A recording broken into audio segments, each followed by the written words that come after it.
Deu certo. Pronto. Vamos lá, pessoal. Boa noite. Vamos começar hoje a nossa discussão. É o quinto encontro do grupo.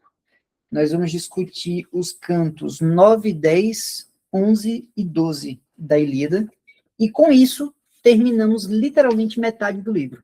A Ilíada tem 24 cantos. Vamos bater os 12 primeiros cantos agora.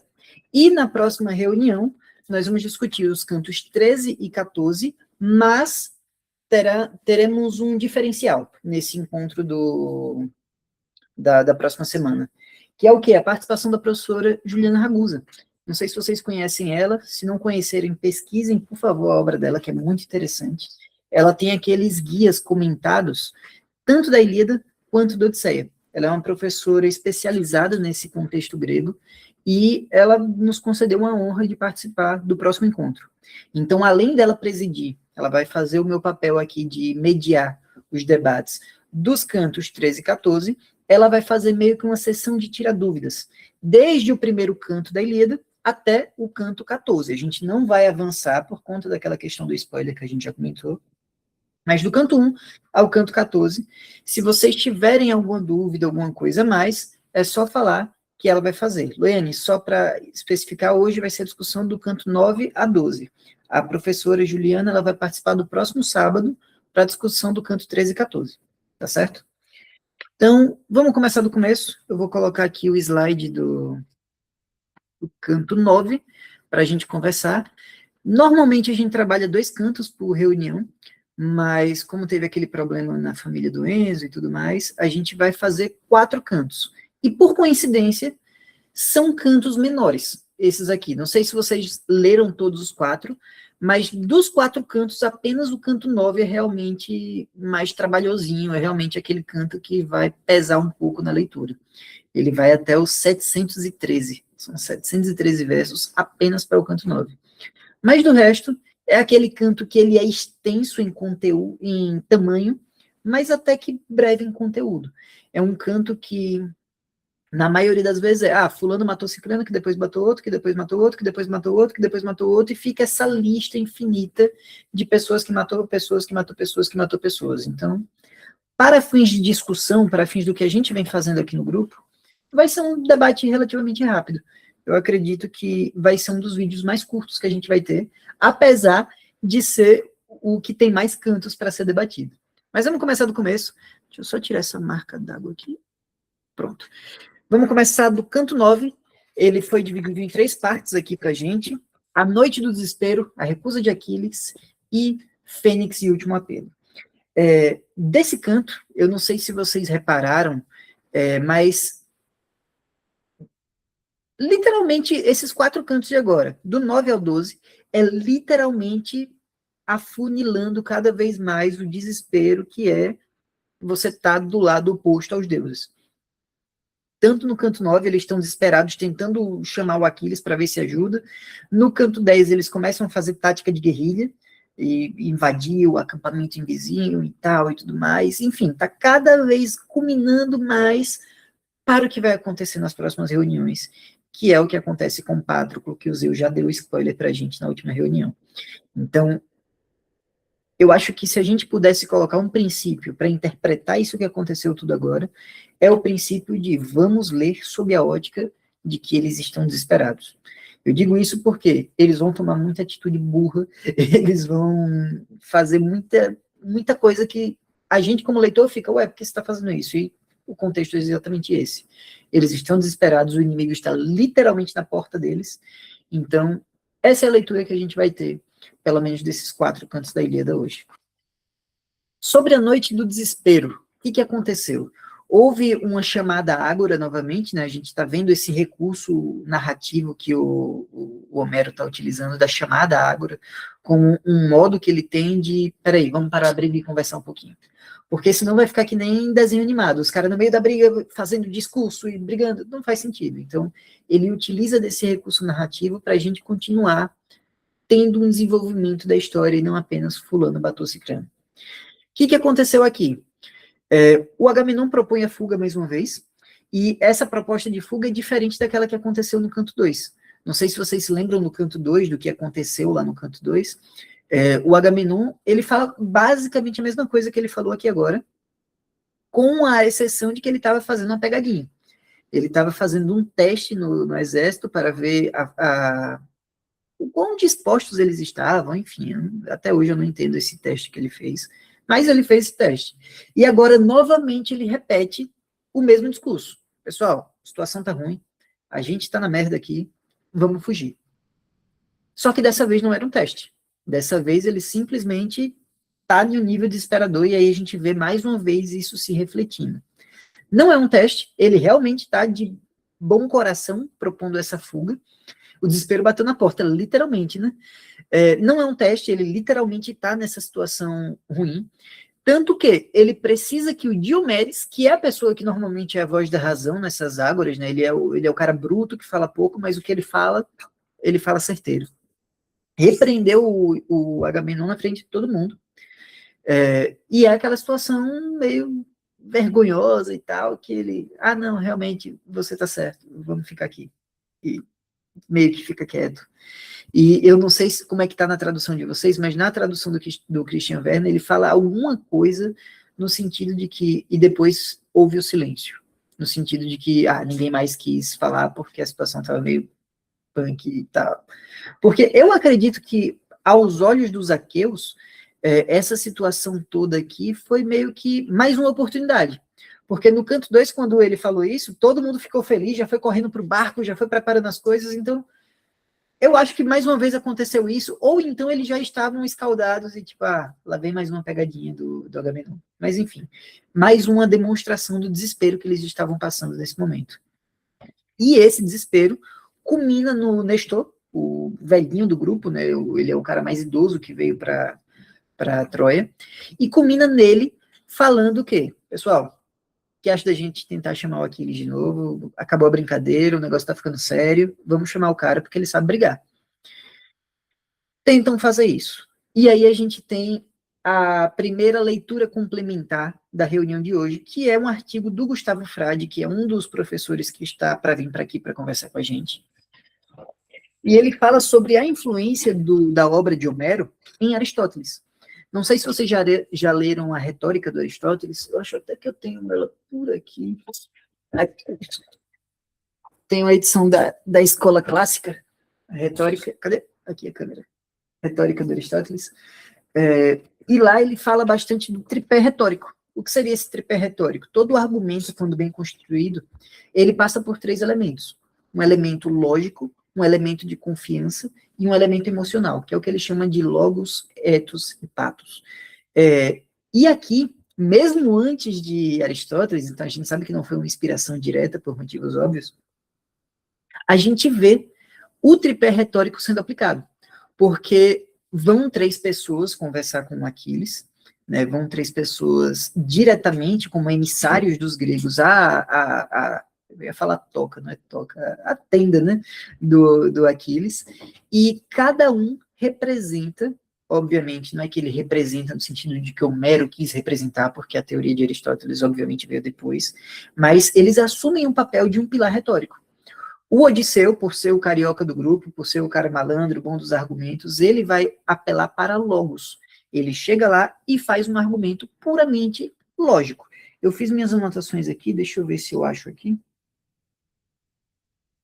Pronto. O logos que o Odisseu utilizou foi enumerar presentes e vantagens. Então, o argumento que ele faz é 100% racional. Olha, se você for, você vai ter um investimento no seu risco, e esse risco vai ser pago com essa recompensa.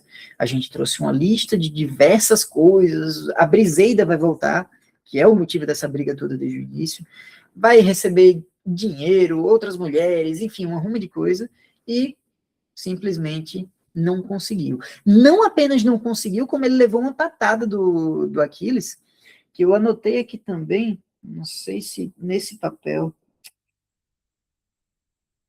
eu não anotei. Mas ele falou algo como, cara, eu gosto desse tipo de apelo que você está fazendo, tanto quanto eu gosto do inferno. Porque ele leu por trás do Odisseu, ele percebeu o que estava acontecendo, percebeu que, na verdade, ele estava meio que manipulando os fatos para conseguir manipular o próprio Aquiles, né? Tanto que isso é uma daquelas figuras retóricas que acontecem muito na Ilíada, onde existe uma repetição, e no meio dessa repetição muda uma palavrinha. É aquilo que o professor... Ai, meu Deus, eu sou péssimo com o nome. Só quero falar Gustavo, mas Gustavo é o próximo que vai vir. Enfim, Rafael. É aquilo que o professor Rafael Silva, que teve aqui na aula inaugural do grupo, ele falou que existe uma retórica intencional da repetição. Essa repetição cumpre um papel, às vezes. E aconteceu aqui com Odisseu. Porque primeiro o Agamenon falou o discurso lá, vá lá, diga para ele que eu vou dar esse presente, diga para ele isso, aquilo, outro, e diga para ele que ele vai ter que vir aqui e se humilhar para mim, porque eu sou o maioral. Alguma coisa assim, eu não vou lembrar ipsiliteris, isso aqui foi da semana passada. Mas ele falou alguma coisa assim. E o Odisseu omite intencionalmente isso.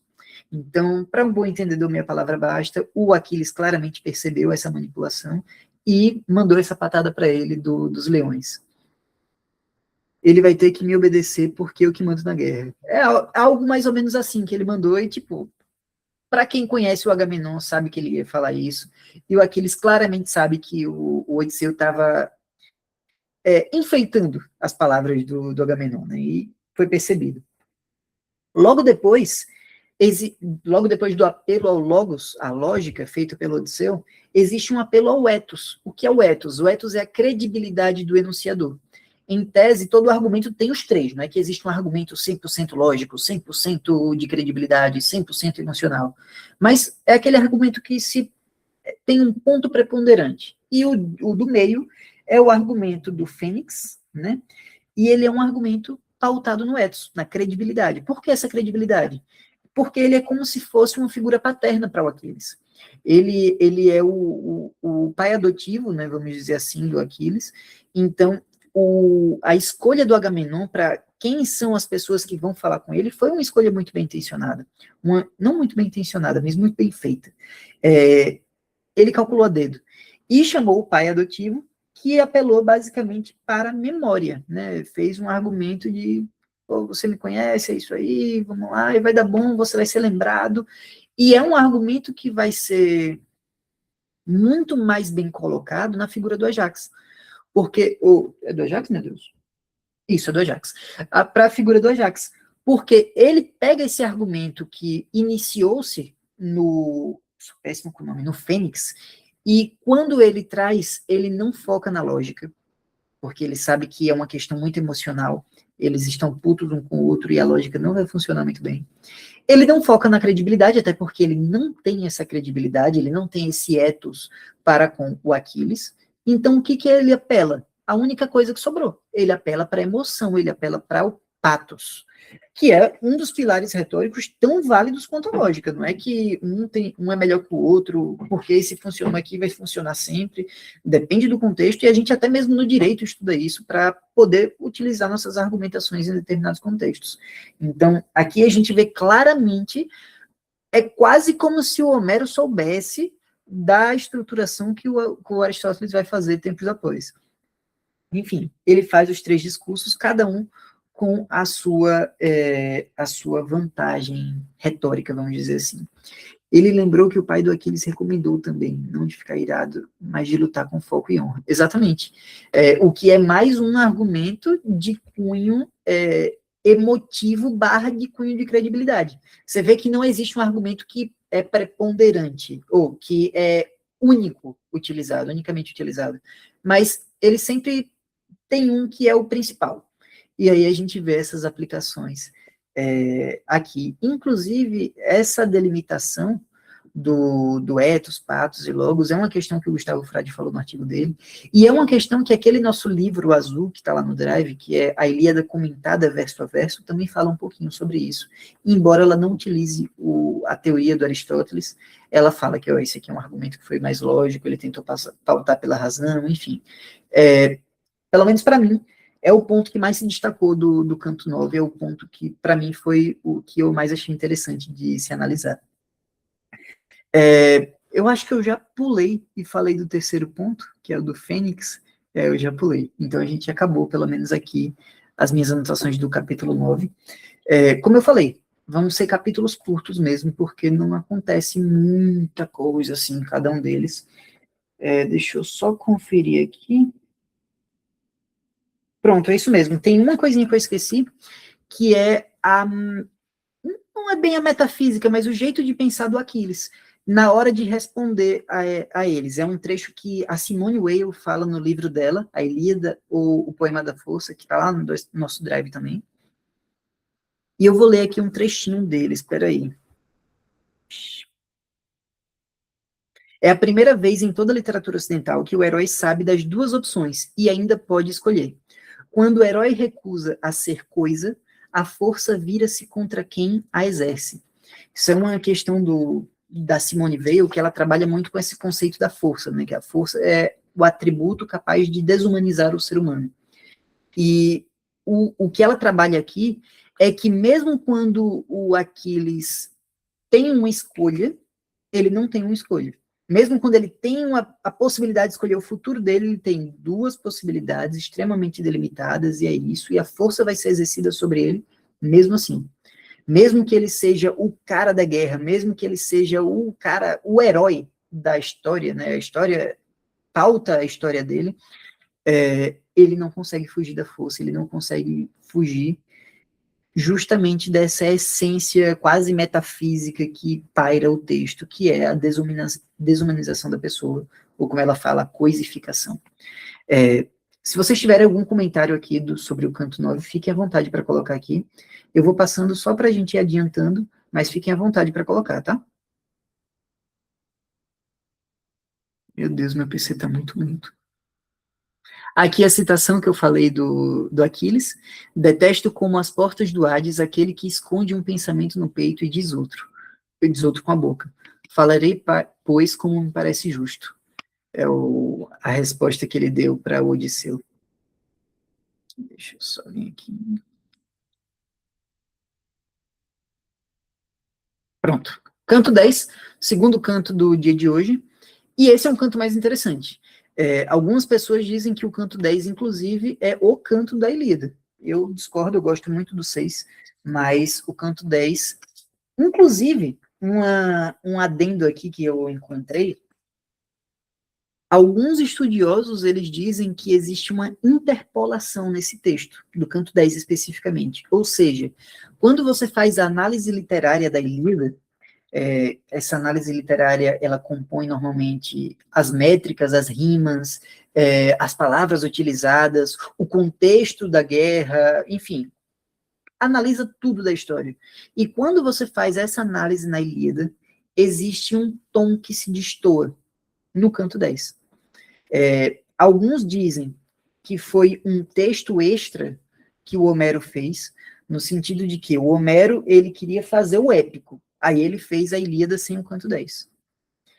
Mas com o passar do tempo ele queria fazer uma história de espião, uma história de ação, e ele fez esse canto 10 posteriormente e incluiu no meio. Alguns dizem isso, outros dizem que foi literalmente outra pessoa que escreveu esse canto 10 e só colocaram no meio, porque sim. Fica a questão aí. E se você ler novamente o canto 10, ou se vocês forem relembrar do que aconteceu,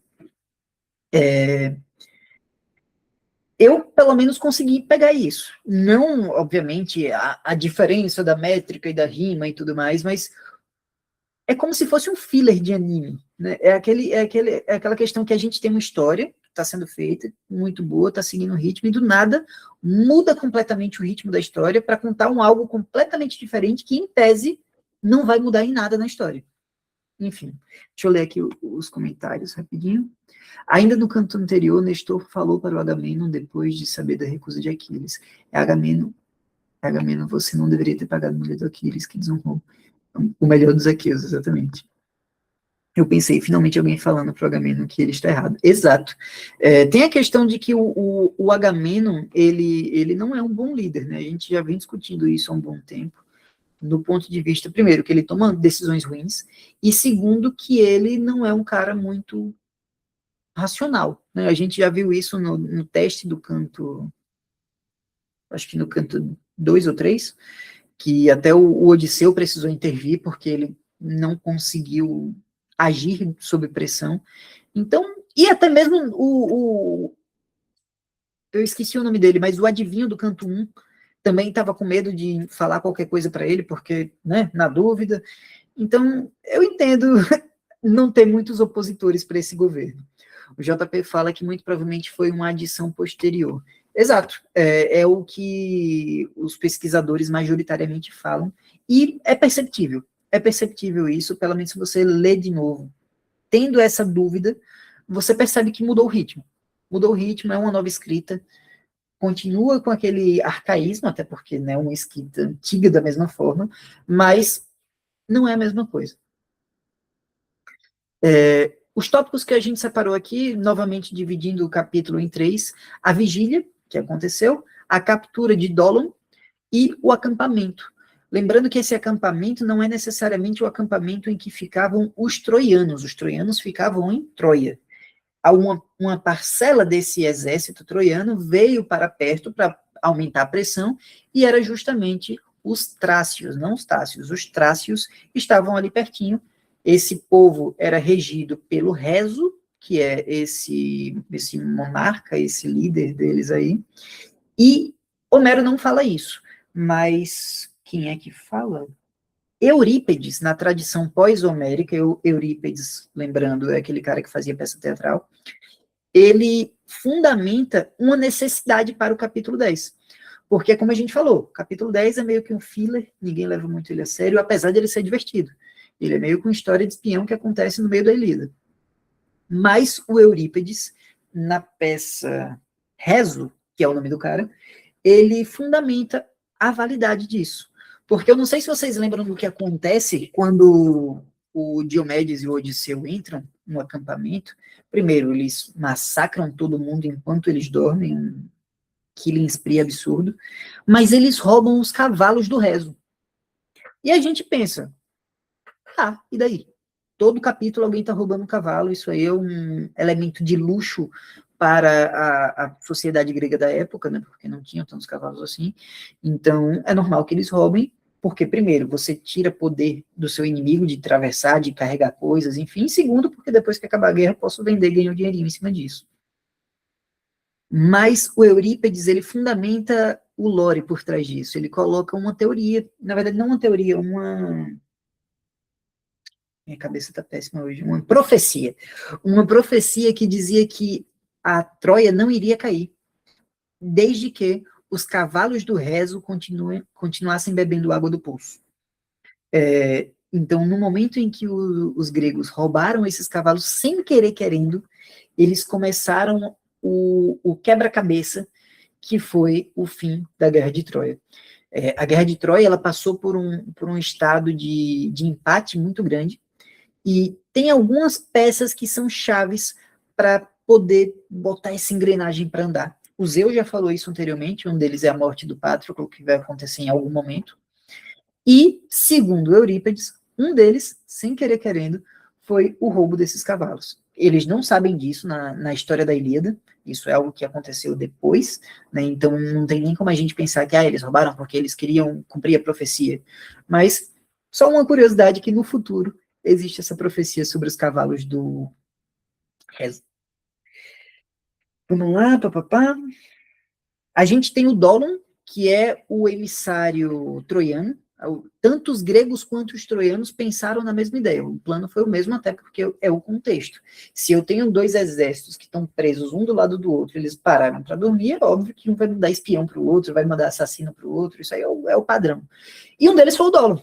O Dolon esse, que é o primeiro personagem cujo animalizado, né, cujas vestimentas o animalizam. A gente viu isso muito no Hércules, o Hércules, né, que ele tinha o negócio do leão da Nimeia, um capacetinho nele, né, não é capacete, é um elmo de leão, que o animalizava, ele era um leão, ele era uma fera ou algo do tipo. E aqui a gente tem algo semelhante, porque durante esse ataque, durante essa armadilha noturna, o personagem vem com pele de lobo. Então, é quase uma animalização mesmo. Pega um atributo do bicho que fez a vestimenta e ele faz uma metáfora para se unificar com a pessoa, né? Então, ele não apenas vem com pele de lobo, como capa de doninha. E, diga-se passagem, está aqui no comentário da... Qual é esse? Da Ilíada Comentada, que é o único personagem ao longo do texto inteiro que eles usam esse recurso narrativo. Então, uma questão interessante para a gente ver também. E o pobre do Dolon, ele levou uma promessa de político, né? A gente estava conversando no grupo esses dias sobre isso, e o Dolon também foi vítima disso, porque no início, quando ele foi capturado, ele não ia dar resposta nenhuma, ele não ia ceder nenhuma informação, o que faz completo sentido, afinal é uma informação de guerra que pode destruir o grupinho que estava aí próximo ao acampamento, né? E o Odisseu, como sempre, um carioca nato, ele faz essa promessa, olha, cara, não se preocupe não, fale aí sua verdade, a gente se resolve depois, e ele fala, ele dá o acampamento do pessoal de rezo, no caso a localização, as coordenadas, não sei, diz como chegar, é o que importa, e após isso, ele é decapitado, e ponto final. Esse ponto final é um ponto interessante também, que mais uma vez eu remeto vocês ao texto da Simone Weil. É um texto imprescindível. Se vocês querem se aprofundar na Ilíada, leia Simone Weil, é 20, 30 páginas, e ela fala muita coisa interessante. E uma coisa que ela fala é sobre o silêncio que veio após isso. Então, eu também achei que eles iam liberar, só que eles claramente decapitou e tchau. E uma coisa que a Simone fala é sobre essa decapitação do Dolon. Vou pegar aqui. O silêncio do poeta é um próprio comentário, a Simone diz. Por quê? Porque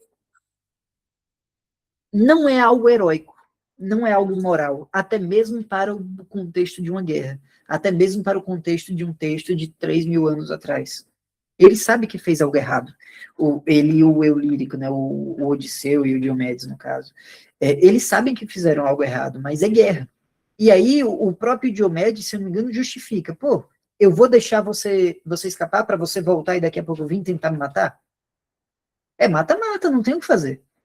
Então, ele tem sua justificativa racional, mas emocionalmente deu para perceber que o clima pesou. Tanto que o Odisseu não comenta sobre, o Diomedes não comenta sobre, e o principal, o Homero não comenta sobre. Ficou simplesmente em silêncio, mudou para o próximo tópico, e é isso. Deixa eu ver aqui que teve um comentário. Eu tô sozinho hoje aqui no Meet, tô me batendo com isso aqui.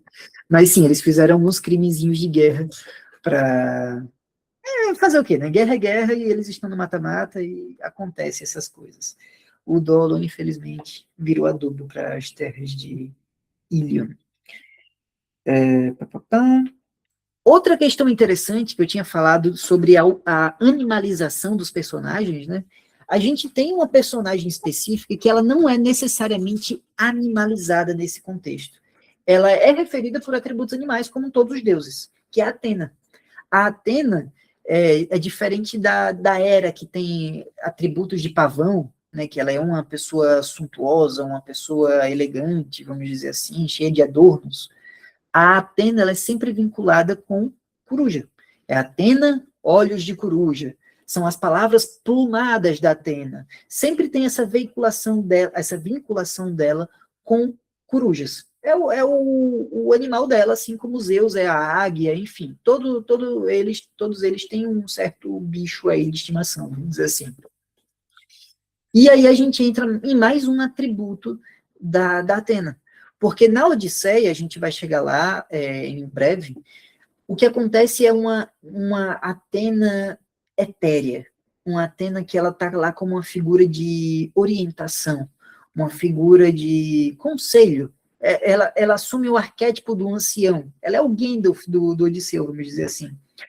Mas na Ilíada, ela assume uma persona um pouco mais sinistra, até porque é uma guerra que está acontecendo, e ela é uma deusa guerreira também. Só que ela não é apenas uma deusa da guerra, ela é uma deusa da estratégia do combate, e ela é associada à coruja. E o que ela mais se destaca? Literalmente, fazendo um ataque noturno, fazendo emboscadas noturnas, e é isso que a gente está vendo aqui no canto 10. A Atena, ela ajuda o Odisseu e o Diomedes justamente para fazer o que a coruja faz. Então a gente tem mais um easter eggzinho que o Homero faz. Ele gosta muito de fazer esses detalhezinhos. É quase uma rima poética com a mitologia como um todo. A Atena é literalmente um mentor. Exatamente, o mentor é um dos personagens que a gente vai ver lá na Odisseia, que é um, como é que eu posso dizer, um professor para o Telêmaco? Não sei. É um mentor, né? É um mentor para o Telêmaco, vamos dizer assim.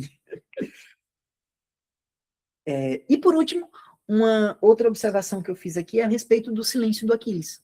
Mais uma vez, assim como no canto nono, foi no canto nono? Não, foi no início desse conto, quando eu falei a respeito da morte do Dolon. Então, mais uma vez, o Homero utiliza o silêncio como um efeito narrativo. No direito, a gente chama isso de silêncio eloquente, que é quando o legislador, por exemplo, ele não quer legislar sobre imposto para super ricos. Então, ele faz um código tributário inteiro e não menciona esse imposto. Tecnicamente, ele mencionou ao não mencionar. Ele não quis fazer. O nome disso é o silêncio eloquente. E o Homero incorre nisso, para falar sobre o Aquiles. Ele não fala, ele sempre fala nos outros cantos.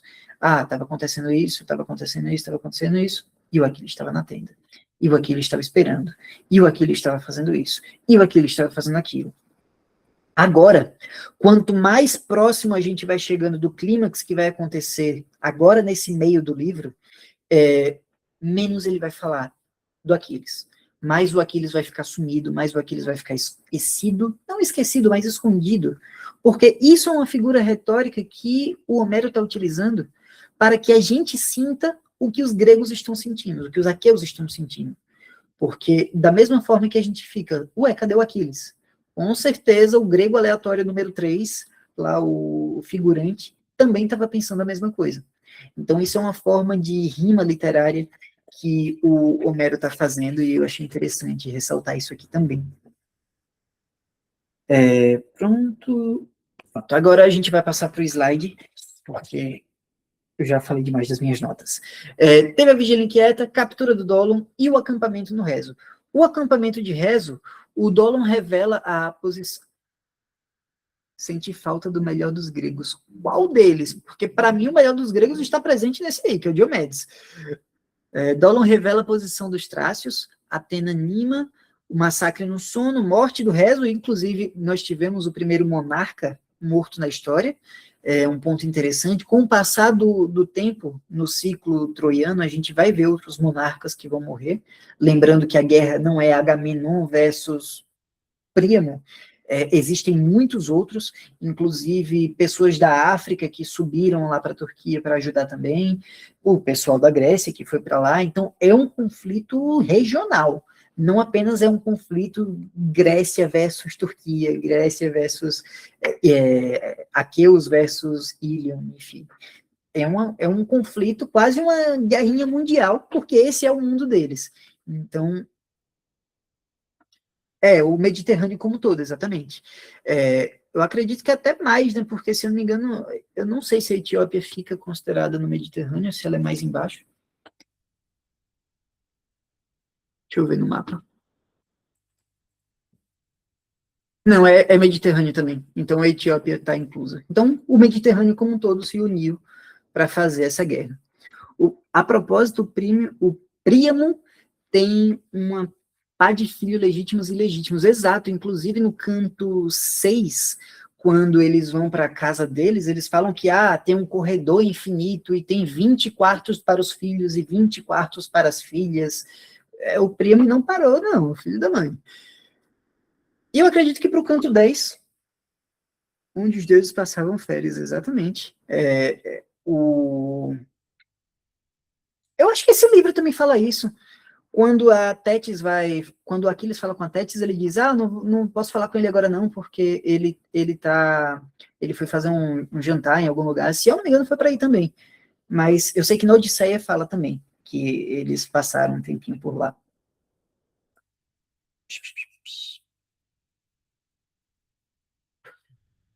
Eu estava lendo minhas anotações do canto 10, dos canto 9 de novo. Enfim, aqui acaba o canto 10 por enquanto. Se vocês, mais uma vez, quiserem falar alguma coisa, fiquem à vontade, pode colocar aqui no chat. Eu vou passando só por conta do horário. Hoje a gente tem 4 cantos, então precisa adiantar um pouquinho. Felizmente, os cantos 11 e 12 são menores, então a gente vai conseguir terminar no nosso tempo certinho. Se meu PC deixar passar um slide aqui, meu Deus do céu.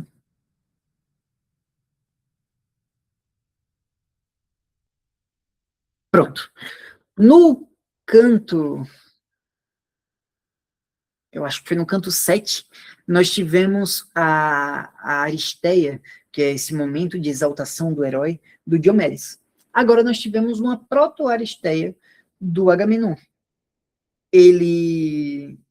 A Ares, que é uma deusa da discórdia, está lá em cima do barquinho, gritando, falando tudo, então é um jeito que você pode interpretar literalmente ou figurativamente, a gente já conversou sobre isso, mas é um jeito de dizer que o caos estava rolando, o pau estava quebrando e estava todo mundo se matando aí nessa escaramucha que aconteceu. O Agamenon, ele se arma, abre caminho matando todo mundo e é ferido no braço. É ferido no braço, inclusive eu não sei como está na tradução de vocês, mas na minha ele diz que o ferimento doeu tanto quanto a dor no parto.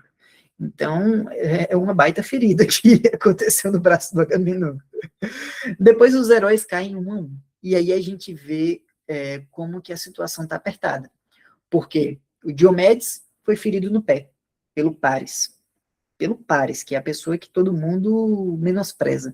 Inclusive, o próprio Paris, ele não consegue tomar uma vitória, porque até mesmo quando ele acerta o Diomedes, ele consegue se humilhar, porque ele chega para o Diomedes e diz, eu tentei acertar na sua barriga, mas eu acertei no pé. E ele acha que ele está insultando o Diomedes dessa forma, dizendo que ele errou o alvo. Mas, enfim, o Paris, como sempre, alívio cômico da história. O Ulisses, ou Odisseu, cercado, luta sozinho, e aí a gente vê pela primeira vez o Odisseu, que é o cara malandro, que é o cara dos 1000 ardizes, né, como diz, é o Polimetes, ele tá sem ardiz, ele tá sem saída e arrisca a única opção que ele tem, que é gritar. Ele não sai com um plano maligno, muito doidão, que ele faz, como ele faz na Odisseia toda hora, ele não sobrevive na porrada, como o Diomedes fez, ele está 100% acuado, está cercado e apela para o grito, e é isso aí. Como eu disse, é guerra, é mata-mata, não tem o que fazer, essas coisas acontecem. O Ajax cobre retirada, e é uma retirada do Ajax que você percebe desde o início uma certa relutância. É algo semelhante ao que aconteceu na reunião passada, que a gente discutiu o canto 6 e 7, 7 e 8, 7 e 8, que algum deles, se eu não me engano, foi o próprio Diomedes, ele não queria recuar porque ele estava com medo da moral que ele ia ficar, que era a Areté, se eu não me engano. Aqui a gente percebe algo semelhante. O Ajax só retorna porque ele percebe que os caras estão indo para o barco e a galera vai precisar de ajuda e é melhor que a gente recue, dar um passo para trás para poder dar um passo para frente, 2 passos para frente. Porque a situação está completamente ruim para os gregos. E para piorar, surge aquela questão de quem vigia os vigilantes, quem cura o médico. O Macaão, né, o Macau, não sei como se pronuncia do grego, ele é o médico que já foi ferido anteriormente, já teve toda uma treta de tentar proteger ele, foi ferido e retirado em combate, a gente vai ver até mais à frente uma interação dele com o Pátroclo, mas enfim, a situação não está boa, e isso, como eu falei no início, está cada vez mais afunilando, está cada vez mais piorando, cada vez mais indo em direção ao clímax que vai acontecer com o Pátroclo, e agora eu não preciso mais juntar esse spoiler, porque o próprio Nestor já nos deu a ideia do que vai acontecer. Vamos lá, Heitor avança, Pátroclo é enviado. Heitor lidera o assalto com fúria, Nestor resgata Macaão em seu carro, Macaão, reitero, o médico. Aquiles observa de longe, inclusive o Aquiles ele dá até um sorrisinho, meio que sabia que vocês não iam aguentar muito sem mim. E envia o Pátroclo para saber quem foi ferido. Eu não sei quanto a vocês, mas eu achei essa motivação do Aquiles meio sem sal. Será que o Aquiles realmente está interessado em saber quem foi a pessoa que foi ferida no meio de uma guerra, que estava todo mundo ferido, e ele, sabe? Não me parece algo que o cara que estava na estante sentado, vendo a guerra, e vendo todo mundo sorrir, teria essa preocupação. Já, veja lá quem é que está ferido. uma guerra em que tem 20 pessoas feridas por minuto e só agora ele está com isso. Na minha interpretação do que está acontecendo, ele manda o Patroclo com essa desculpa de ver quem está ferido, mas principalmente para ter notícias do que estava acontecendo. O Aquiles, isso inclusive é um comentário do canto anterior, que eu esqueci de fazer.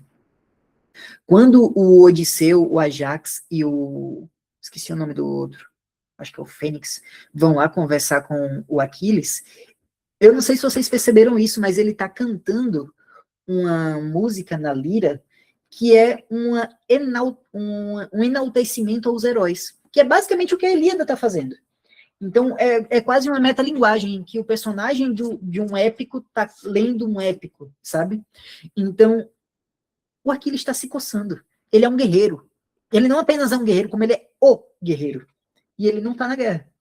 Então, o que eu acredito que aconteceu foi, ele não está se aguentando de ficar parado nessa tenda, está indo lá pegar notícia, porque ele está ansioso para ver o momento em que esses caras finalmente vão chamar ele novamente, do jeito que ele quer, claro, para ele poder voltar para essa guerra. Lembrem-se que quando o Odisseu foi recrutar o Aquiles, o que denunciou ele do disfarce que ele estava foi justamente esse âmago, esse ímpeto dele de participar da guerra, de tudo mais. Então, colocando-nos no lugar do Aquiles, é perceptível como que ele ficou agoniado e ele estava sem suportar isso e precisava de notícias. Pelo menos foi a interpretação que eu tive, é o que o meu Aquiles fez, né? A Loiane diz que eu fiquei pensando, quem é a pessoa que faria o Aquiles fazer alguma coisa, caso essa pessoa estivesse ferida? A gente vai ver isso daqui a pouquinho nos próximos capítulos da Ilíada. Mas tem alguém, tem alguém. O Aquiles observa de longe, envia o Patroclo para saber que foi ferido. E é exatamente isso que acontece, eu vou só ver aqui minhas anotações para ver se não tem mais alguma coisa.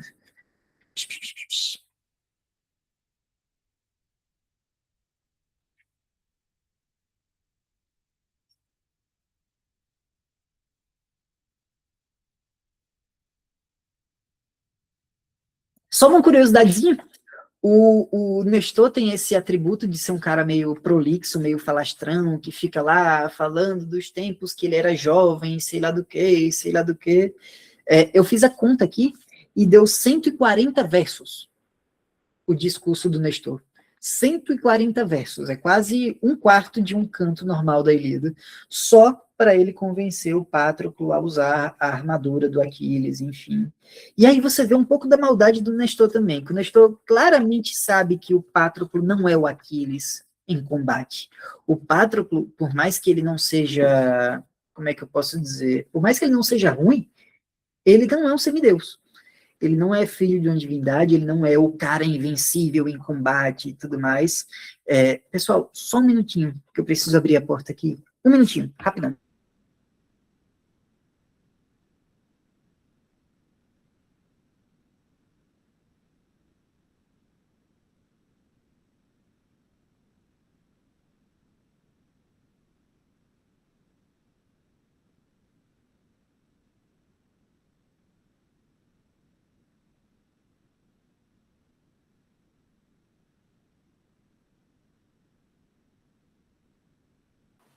Pronto, voltei. Enfim, eu acredito que o Nestor sabia muito bem do que ele estava fazendo, e eu estava até conversando com o Enzo hoje sobre isso, e eu não vejo ele fazendo isso na inocência, não. Tipo, eu preciso que você se vista do cara mais visado dessa guerra. Preciso que você bote as armaduras deles e fique ali no campo de batalha. Só para dar um medinho, sabe? Com certeza não vai dar merda. Ele, que diga-se passagem, é o cara mais experiente dos aqueus como um todo.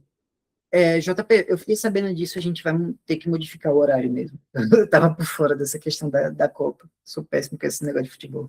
Mas a gente vai modificar. Enfim, então, eu não sei quanto a vocês, o que vocês acham, mas para mim, ele meio que agiu na maldade. Deixa eu só ver os comentários aqui. O Patroclo era mais velho que ele, isso me surpreendeu. Sempre achei que era um mais novo. Isso, inclusive, no filme ele é mais novo, sim. Ele é como se fosse quase metade da idade, mas na história é o contrário, exatamente. tirando o Patroclo, imagino que os 3 que foram falar com ele seriam basicamente os amigos que ele tem aí. Mas eu não sei se, tipo, o Odisseu morreu, se realmente ia despertar a ira do Aquiles, a Menes, sabe? Eu acho que, tipo, ele ia ficar puto, talvez ia tentar vingar a pessoa, mas não sei se geraria uma reação tão potente quanto essa. Até porque eles estão na guerra e é jogo essa morte. Eu acho que o problema da morte do Patroclo foi que é uma morte por culpa dele. Eu não interpreto a ira do Aquiles como uma ira de, pô, você matou meu amigo. Eu acho que é muito mais uma ira interna dele de eu deixei meu amigo morrer, ou melhor, eu deixei você matar o meu amigo, sabe? Eu acho que é muito mais uma culpa disfarçada do que um ódio motivado por vingança. Não sei se eu consegui ser claro, mas é a interpretação que eu tenho. Isso, remorso. A intenção dele era aumentar o moral da tropa, mostrar a todos que o Pélida tinha voltado da batalha. Exato, isso é o que ele diz. Mas, considerando que o Nestor é o cara mais experiente no combate, considerando que ele é o mais velho, ele é experiente, ele já viu outras guerras, ele sabe o que é você ser o cara visado da guerra. Você chama. É lógica básica. Você vai pegar uma pessoa que não é tão grandiosa e vai colocar ela para assumir a responsabilidade dessa grandiosidade. Porque a armadura de Aquiles não simplesmente o protege, o marca, né? O pessoal vai até ele para pegar a glória de ser o cara que matou Aquiles e tudo mais. Então, com certeza, se o Patroclo tem que se defender de 5 ataques, agora ele vai ter que se defender de 10 ataques, que são 11. Então, eu vejo com ressalvas o comportamento do Nestor. Mas, enfim, vamos passar para os próximos tópicos. Mais uma vez, fica aqui o lembrete. Se vocês quiserem falar alguma coisa, fique à vontade, tá certo? Vou passar aqui o slide. Eu não sei porque o notebook está tão lento, meu Deus do céu. Chegamos ao último canto, canto 12. E vamos aqui. Estrutura narrativa.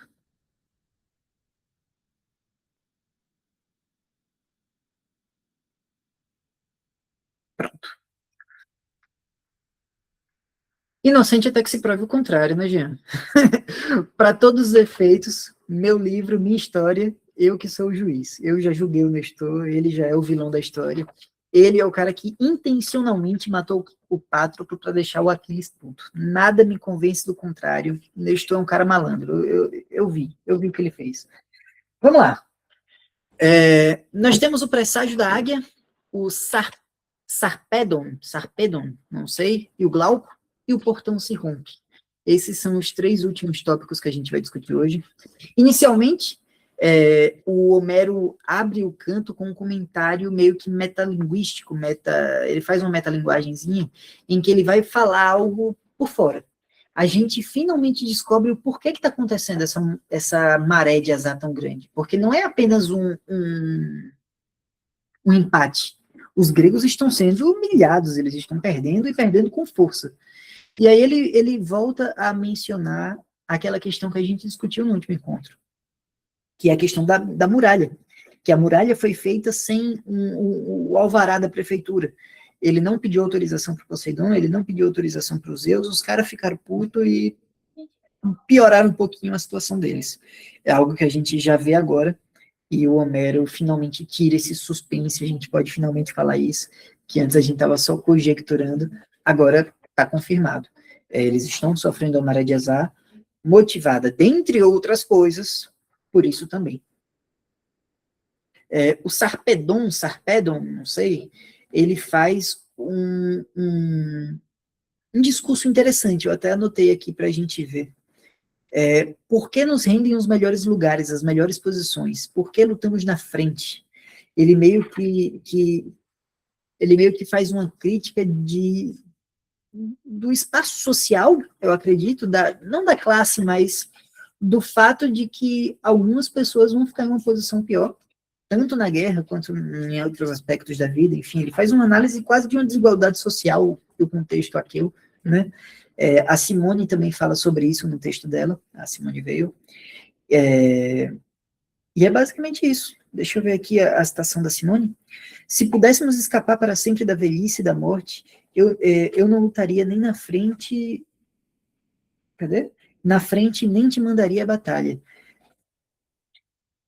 Mas como eu não sei falar isso porque é em grego, mas como a palavra grego estão sobre nós, vamos, eu acho que é como as moiras, né, algo do tipo.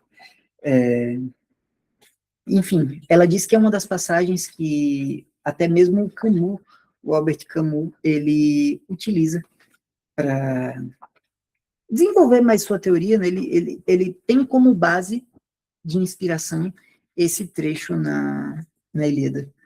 Coloca um ão em tudo que terminar com um. Posidão, Agamenão. Agamenão é bom.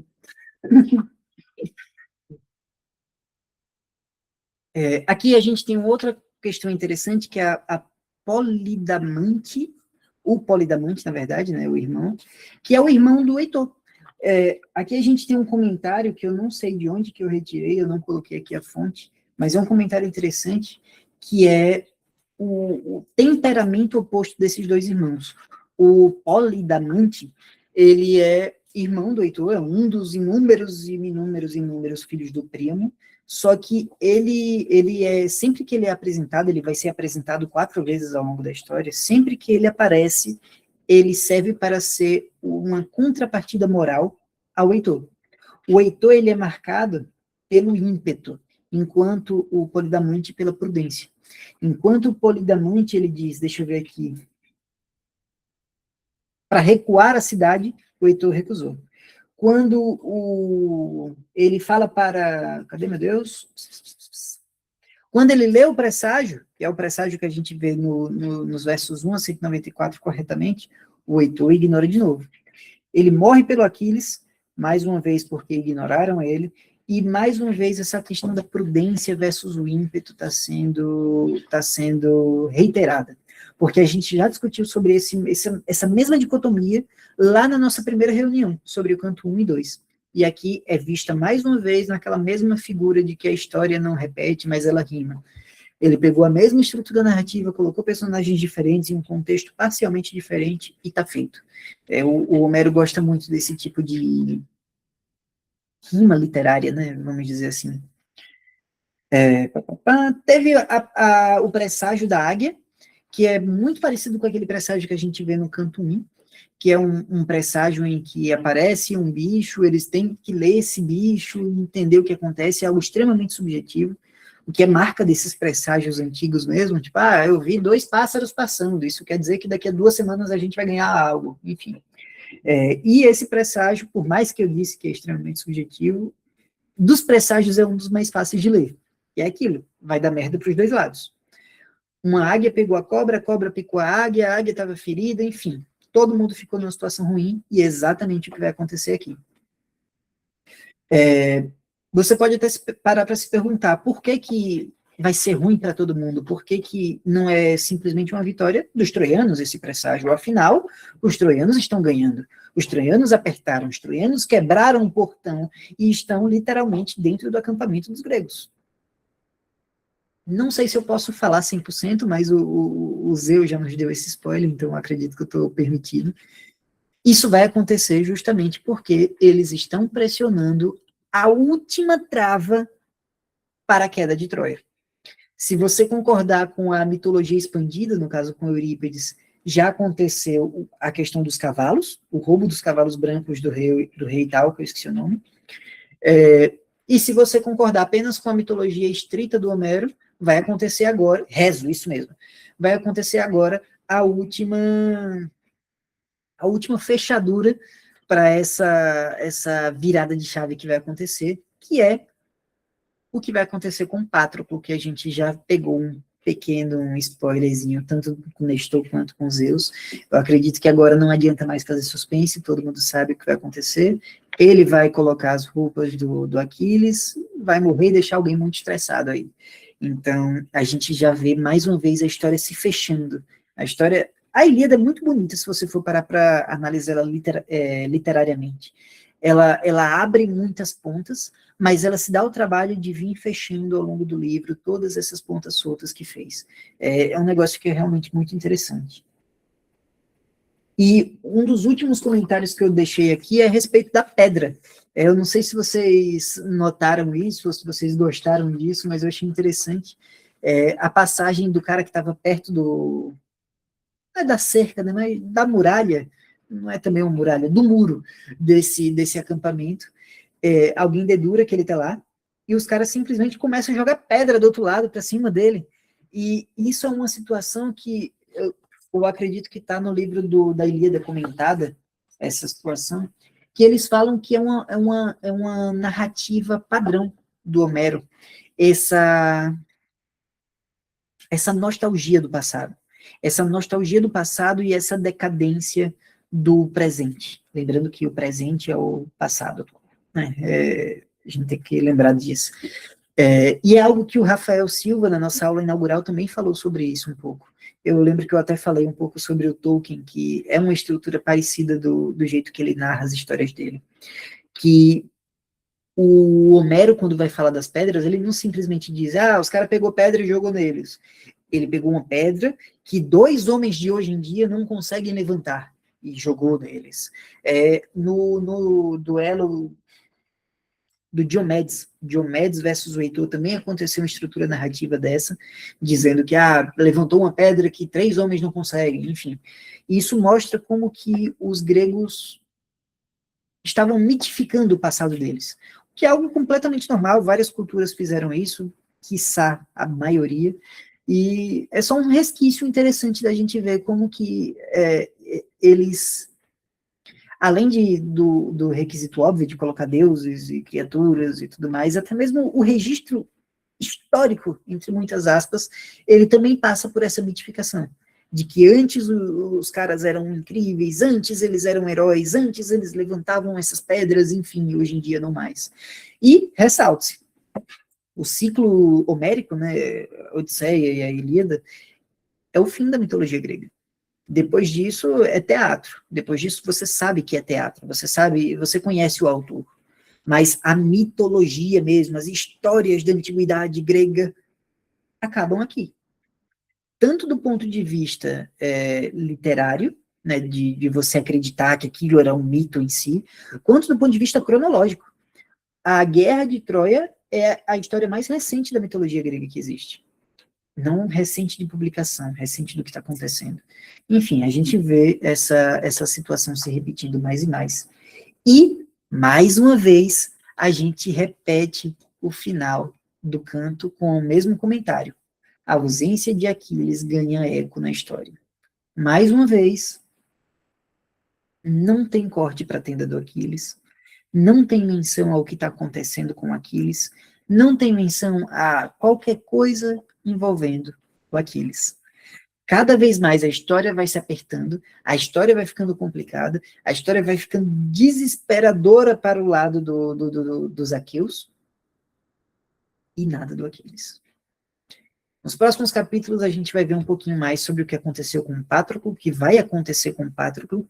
Infelizmente, na próxima reunião a gente não vai pegar isso, porque vão ser só 2, né, já que a gente vai ter perguntas e respostas com a professora, mas já vai estar 100% na beira do gol. Daqui a 2 encontros a gente já vê o que aconteceu com o Patroclo e depois a história muda da água para o vinho. Da mesma forma que eu falei antes, que o canto 9, 8, esse intermediáriozinho, é uma virada de chave, a gente está passando por outra agora. Antes, a guerra estava longe, era uma guerra de distância, depois, que é o que a gente viu hoje, é uma guerra de proximidade, uma guerra quase de trincheira, uma guerra de guerrilha mesmo, e agora é caos, é pandemônio, os troianos estão dentro do acampamento, e é dentro do acampamento que a gente vai ver a ira de Aquiles acontecendo. Então, não vai ter muita mudança de ambiente. Se acostumem com o acampamento grego, porque o resto dos encontros vão ser lá. E é isso, pessoal. Pelo menos os meus comentários foram esses. Essas foram as minhas anotações da Ilíada até o canto 12. Eu agradeço demais a participação de vocês. Essa aula vai ficar gravada, Mais uma vez eu peço perdão, porque eu esqueci do jogo da Copa que estava acontecendo hoje, mas no próximo a gente resolve isso, a gente vai pegar um horário que não esteja Copa, e é isso. Até mais, pessoal. Tchau. Valeu, tchau, tchau.